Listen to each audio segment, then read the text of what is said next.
Hello everyone and welcome to a new video series I plan on doing, which is going to be a snap deck roundup of some of the best decks I've seen recently, as well as obviously highlighting the players I've seen them from. First one is going to be someone you guys may have heard of by the name of Lamby Series. It's a cool deck I've seen him talk about in the last few days, and a pretty interesting one because it throws back to one of my old favorite styles, which is the Lockjaw sort of Dracula big stuff deck. So take a look at the list. It is running that Lockjaw Wasp with then Mjolnir from Thor to help out with that Lockjaw cycle, as well as the Jubilee too. This obviously helps out get some of the bigger cards we have at the bottom end of the list there, with obviously the terrifying Blob, Scar, one of the new cards as well, along with Kyera, Magneto, Giganto, and Infernaut. Now, the idea here is pretty straightforward, and sometimes you want to just play a deck that's fairly straightforward. You pass the first two turns of the game unless something crazy happens with like increasing energy, and then you can go for combinations of Lockjaw into any of those options I said earlier, or Thor, lay that down, and then get things ready for later on. Kyera is going to be good to fill out maybe that awkward turn 3, turn 4 if you don't have some of the better choices, and she of course defends some of your big drops later on. The power I've seen from this deck, 'cause I have given it a good amount of games, is it kind of just puts enough power, or threatens at least enough power in enough places, that even decks like sort of Lockdown or Thanos with Blob in it struggle to be able to tick the box on all three locations. The only drawback with this deck is you are very much the, let's say, the aggressor. There are no actual tech cards outside of Magneto, I guess, to be able to help pull some things, but in general, the idea is you just play your stuff, and it needs to be bigger than your opponents. So you can get multiple Thor hammers off if you can draw it before Jane. Jubilee can really pump out a ton of power. And then Dracula, of course, as the late game threat. So just thought I'd start off with a fun deck. It's kind of like a throwback style, but it is including the two new cards, Kyera and Scar. If you don't have Kyera or Scar, or both, you can replace Scar, honestly, with just anything big. Of course, it's nice to be able to use Scar cheaper, but honestly, just any high-powered card would be fine. Any you're okay with getting out of, say, Lockjaw or Jubilee. And to replace Kyera, it's kind of a weird one. You could just use, go for another 4-drop or another 3-drop. Electra is something you could do, but then you are limited on Thor options afterwards. But in general, yeah, you can just kind of just drop anything down you think is going to fit in that curve. You could even, if you really wanted to, play like an additional 1-drop or 2-drop just to have something further to put out, but it will weaken the overall potential of the deck.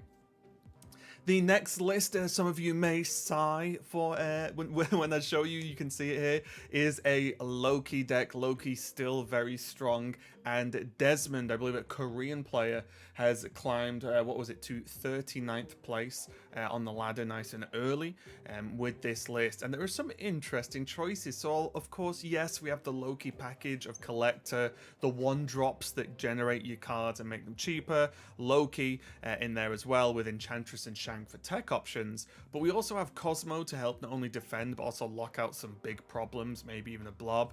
We have Cable and Morph, which I think are the ones that really stand out for me. Morph's there, and is something I have also messed around with a little bit because everyone's playing big stuff at the moment. So suddenly you can just play a Morph on 3 if you don't have, Agent Coulson or Cable, or just to fill out turns, honestly. You can play a Morph out, and in the current meta, it's pretty likely you're going to get something big. And the way to think about it is, if you play Morph and hit something big, and even if they Shang-Chi it, like, which is, I guess, worst case scenario, they swap to Shang-Chi for a Morph, and then you Loki and play more of their big stuff, which is really powerful. And the Cable, I saw questions asked of Desmond about this Cable, and their response was, well, there's actually a lot of really key cards in the meta right now, and before you all jump and attack, it's not about saying, oh, your opponent can't draw this card, right?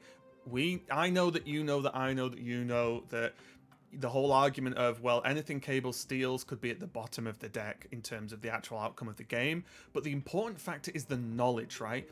If you take a Blob, you know they cannot play Blob.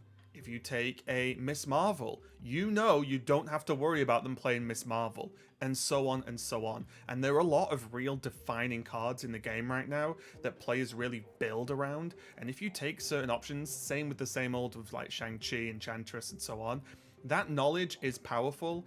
And Cable isn't only there for the knowledge. He's a 3/4, decent stat line, obviously buffs collector, of course keeps the hand size big for Loki, so it ticks a lot of boxes. And even though personally I'm not the biggest fan of Loki at this moment in time, I do like the idea of Cable, very similar to talking about Yondu and to a much lesser extent like Mirage, so cards I kind of like. But yeah, that's a really cool list. It's been performing very well. Desmond, very good player, and I'll be interested if this catches on, especially with these sort of expectant nerfs coming soon. We will have to see. And finally, we have a deck that is one of my current favorites. All you have to see in this list, if you even remotely know me, is Black Knight, Ghost Rider, Sith, big guys. That's all I want to play pretty much all of the time. So you can see this list from Zunes, very, very popular. You will have probably seen this on ladder as it kind of took the world by storm, especially at the moment with the sort of recent-ish buffs to Black Knight. Really, really powerful list. You want to get Black Knight down nice and early. You then have Sif to hopefully hit Magneto or Infinite, and then you can really just go from there. The big difference with this deck versus some of the others that I've seen is the how you fill the rest of the deck, right? Gladiator's there for just big power plays, can also pull out things to know you can shang them, but really it's about the Zabu and then the 4-drop package. So you can Zabu with Ghost Rider, which is very powerful, because the way to think about Zabu in decks like this is it's not necessarily that you want to play 2 4-drops on turn 6, but it's that you've got the option of playing a 3-drop and a 4-drop on turn 6 potentially, which opens up Ghost Rider a lot, not only to say Sith Ghost Rider, but as you can see Gladiator Ghost Rider as well could really help out.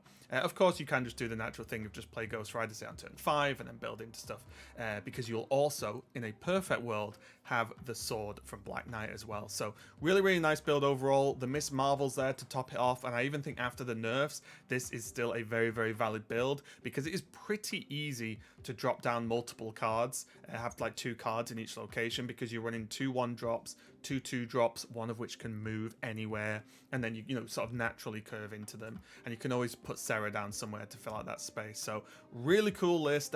Probably I mess about with some really weird things, but probably my favorite Black Knight list overall, and I think everyone's favorite list, because it is very, very powerful, and you probably ran into this on ladder. But yeah, those were some lists. Make sure to check out their Twitters as well for all the players I've talked about. It will be up. You'll have seen it up on the screen, of course, as we go. And yeah, I hope you enjoyed the video. Let me know if there are any decks or any players you need me to check out, any lists you need to see on the next one. Good luck in your games, and I'll see you next time.